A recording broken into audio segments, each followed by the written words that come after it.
Hi, I'm Christine Ingham Bennett, and this is my intergenerational interview with my niece, Jill, who was 16 to 26 in the 1990s. Jill is a corker. She and I and my sister drove to Colorado Springs from Denver. For an hour and a half, Jill talked. When we got to the restaurant in Colorado Springs, Barbara was saying, oh, she was going to say something, but Jill never took a breath, never gave pause. So this is Jill. Jill's opinionated. She's forceful. She learned well from her parents and her grandmother and her aunt. My oldest sister was very feminist, and they all taught her how to vote, to be concerned about politics and the culture.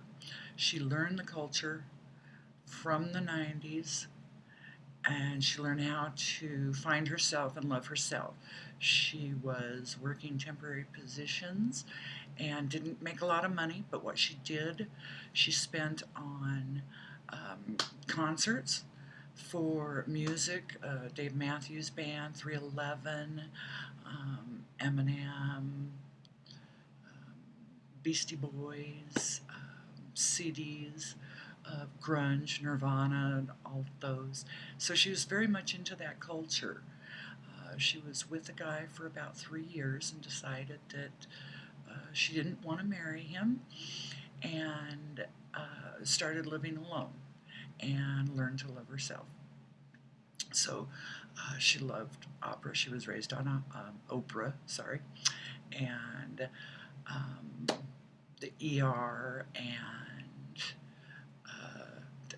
The Simpsons, South Park, all of these. She watches them sometimes now. She's into Bill Maher, Grey's Anatomy.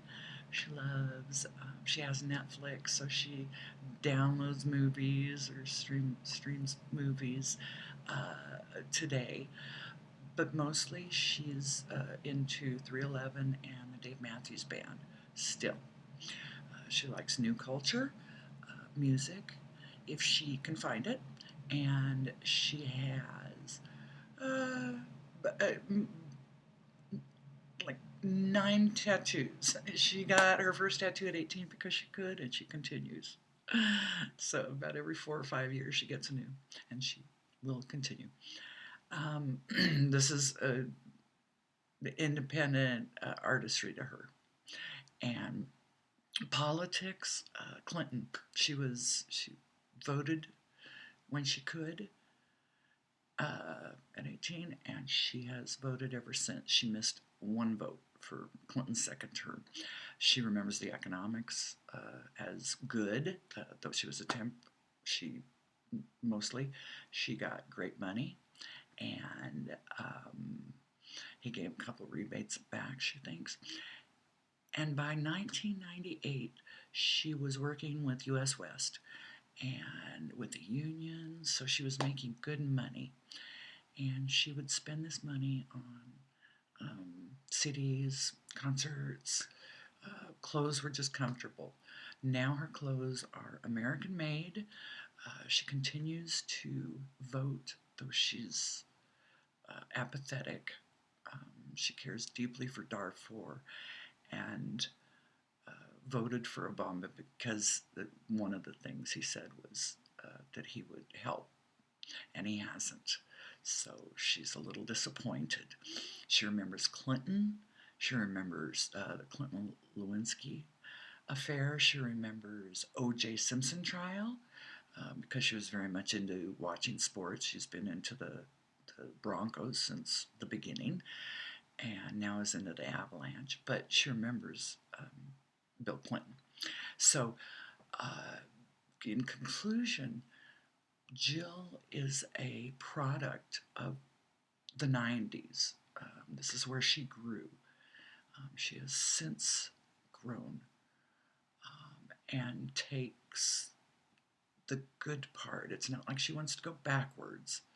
She wants to take the good of the 90s and up to now and use that with the new Netflix, the new technology, the iPhones, the computer. You know, internet was just becoming in the 90s, and she just wasn't. She didn't need it for school. She didn't need it for anything. So she is like the rest of us, a product of our decades, and has grown to be very resourceful and independent, though she's married, but very opinionated still. And I love her dearly. So, thanks.